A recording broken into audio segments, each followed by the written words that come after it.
有好多人問點解每一次拍 video 林德榮都係錯字？實不相瞞，其實我係彈。喂，呢個啊，真係咩啫？大哥嘅係錯住啦，小朋友咪企住咯，真係。針對以上有好多 FB 嘅朋友都問緊呢個問題，我哋要答大家先嘅，就係年紀大機器壞。係啦，你睇下佢都係咁又唔好停啊！搞到我哋停為止。 OK 啦，嗱，講下專用術語，因為聽我哋嘅 topic 都係講緊，就係各行各業都有自己嘅專用術語嘅。係，就譬如我哋 DJ 咁啦，我哋會講早晨，早晨，我係林德榮。唔係呢個係打呢個係打招呼嘅，唔係。例如如果你係拍嘢嘅時候咧，我哋講 My friend, my music，梗係台夫。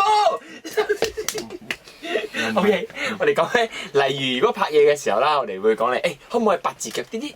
八字腳即係點啊？即係其實話你太高嗱，呢個絕對唔會用喺你身上。你太高，即係做啲八字腳八字腳少少，咁啊就翻我個高度，咁啊容易拍啲咯，係咪係啦，先？另外一個專用術語咧，有嘅就係萬歲。萬歲咧就唔係旺歲，萬歲，唔係呢個意思。萬歲即係攞錢出嚟請全世界食飯，包括係燈光啊、收音啊、導演啊、場務啊，冚唪唥。攞去打包。1蚊，唔使打。點解荷包真係得1蚊嘅咋？啲萬歲啊嚇呢個就係，K 水都買唔到一罐啊！點解我要做咁多工咧？一日要做20幾個鐘頭，荷包得個1蚊。呢個就係萬歲啦。仲有咩咧？仲有譬如喺茶餐室啦，香港好興咩咧？喂，俾個靚仔你，靚仔即係咩咧？白飯咁解啦。喂，靚仔，你估真係靚仔啊？跟住仲有扣底啊，唔該，扣底即係咩咧？扣底真係小飯。係啦，加底啊！仲有一個我知啊，啊走青。啊！走葱咯，真係。即係凡係青色嘅嘢都唔要啦，唔係走葱啫嘛。菜都唔要啊。係咩？係菜都唔要。哇，咁唔健康啊！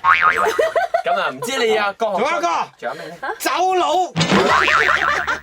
而家我哋要走佬，我哋要開始做嘢啦。咁啊，如果你嘅行業即係可能整車嘅，可能又有自己術語噶嘛，係咪先？咁啊，正棘講都要。整車啊，通常都會講呢個俗語嘅。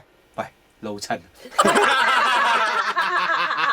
即係呃人啦。太過分啦你哋！或者明顯啲嘅，喂，水魚。因為各行各業都用緊嘅，咁啊唔知你個行業有咩專用嘅術語咧？請留言俾我哋，或者喂講埋個解釋，因為我哋唔識噶嘛。哦，係啦，你唔好淨係寫個字咁樣啦。嗱，我再次強調一次啊，我唔係攤㗎。